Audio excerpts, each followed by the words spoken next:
Hello views, welcome back to Naeem English club. हम आज देखेंगे, हमारी सीरीज चल रही थी लिटरेरी एजिस, और लिटरेरी एजिस में हम आज डिस्कस करेंगे 20th सेंचुरी के जो राइटर हैं उनमें सबसे पहले जो आता है वो है टी.एस. एलियट या टी.एस. इलियट।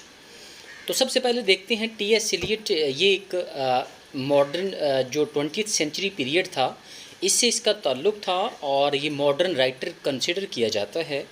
ये एसेइस्ट भी था, पब्लिशर भी था, प्ले राइटर भी था और लिटरेरी क्रिटिक भी था, और इसको मेजर राइटर कंसिडर किया जाता है 20वीं सदी का।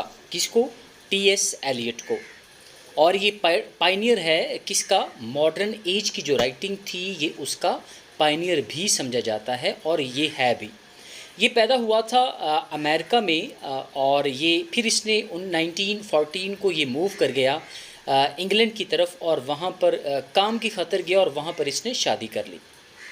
इसको लिटरेचर में नोबेल प्राइज़ दिया गया 1948 में, और ये दावा करता था कि ये लिटरेचर में क्लासिसिस्ट है। ठीक है जी।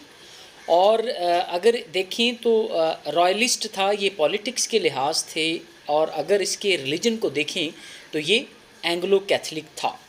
ठीक है जी। उसके बाद आता है ये डायरेक्टर भी रहा एक पब्लिशर का। उस पब्लिशर का नेम था फेबर एंड फेबर। ये ज़रूर याद रखिएगा, डायरेक्टर था एक पब्लिशर का और उस पब्लिशर का नेम फेबर एंड फेबर था। अगर इसके वर्क्स की तरफ चलें तो वर्क्स में सबसे पहले आता है, प्लेस को देखते हैं। स्विनले एगोनिस्ट्स है, द रॉक है, मर्डर इन कैथेड्रल है जिसका जिक्र वो कैंटरबरी टेल में भी है, द फैमिली रियूनियन है, द कॉकटेल पार्टी है, द कॉन्फिडेंशियल वर्क है, द एल्डर स्टेल्समैन वगैरह वगैरह इसके मेजर वर्क्स हैं। और इनको जो भी आप देख रहे हैं ये इनके प्लेस हैं। किसके? टी.एस. एलियट के। ये ज़रूर याद रखिएगा, ये मेजर वर्क्स हैं। वर्क्स में क्या हैं? प्लेस हैं। किसके? टी.एस. एलियट के।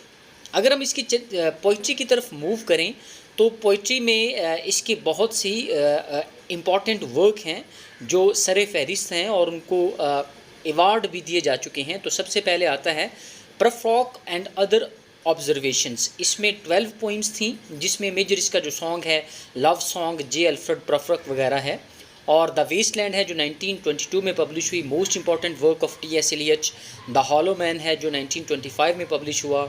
द एरियल पोइम है, एरियल पोइम सिल्विया प्लैथ की भी हैं लेकिन इसकी मोस्ट इंपॉर्टेंट है। उसके बाद ऐश वेडनेसडे है इसके पोइट्री वर्क में।